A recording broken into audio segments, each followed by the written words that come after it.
Today we think about crowds of people gathering together.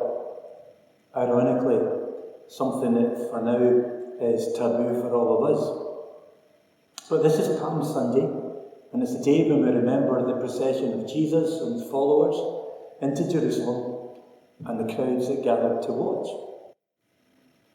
Now you might have noticed that I said crowds of people plural, because around Palm Sunday there wasn't just one procession into Jerusalem, there was two. The first procession into Jerusalem was actually staged by the Romans. You see, there was a great festival happening in the city that was attracting people from all over the world. There was going to be special services, there would be good food to share, there'd be meeting up with friends, there'd be food, there'd be drink, there'd be chat. And the population of the city had overnight got very, very big indeed. And the Romans, who were there as an occupying force and not exactly very welcome people, they didn't want trouble. So they sent for reinforcements, as they always did when there was a big festival. Now, when the Roman soldiers turned up to a city, they didn't do that quietly or sheepishly. They didn't do it in the middle of the night. No, they turned it into a parade, as impressive and as loud and as scary as they could make it. They wanted everybody to know they were there. They wanted to be seen. So in broad daylight, they marched into the town with all their armour and their weapons gleaming, and with chariots and horses and trumpets blaring and great banners flying. It was an amazing thing to see, an amazing spectacle. But it was also scary, and that was the whole point. They wanted the people in Jerusalem to know that they were there and ready for any trouble. Jesus' procession took place afterwards. It was different, but it was also connected, because Jesus was up to something. It was, if you like, his procession, a demo, a send-up, a spoof of what people had just seen. Jesus arrives on Palm Sunday sitting on the back of a donkey. Now that didn't look impressive like the big war horses of the Romans. In fact, it must have looked a bit silly. But I think Jesus was deliberately doing something that looked a wee bit crazy.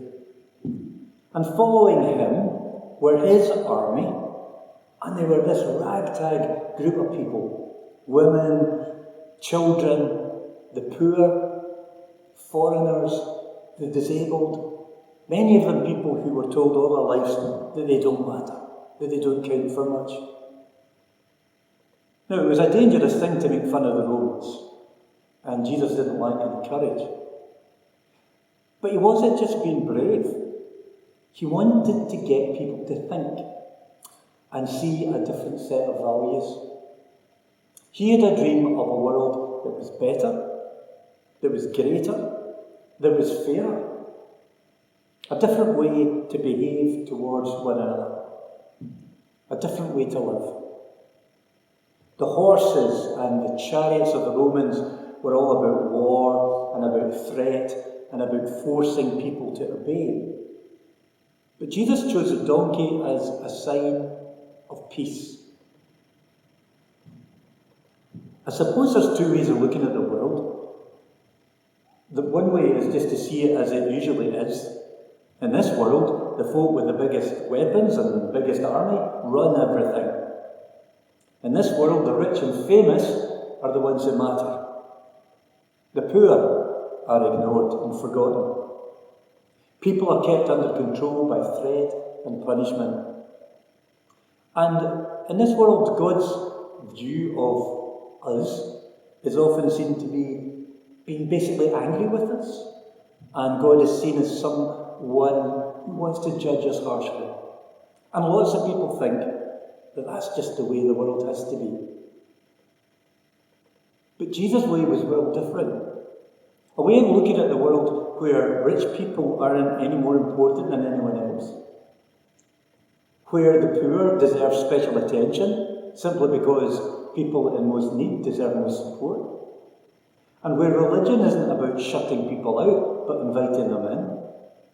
where love matters more than hate, where society is just and fair, and where God is not angry with us, but on our side and willing our best and ready to help us to build a better world. Jesus was a king, but a very different kind of king. A king that didn't need an army, that didn't need to threaten people, and it didn't force people into slavery. Jesus was the king that called people instead to treat one another with respect and to build communities where everyone matters and where everyone is welcome. And he wouldn't and he didn't give up on that dream, even when there were powerful enemies who wanted him dead.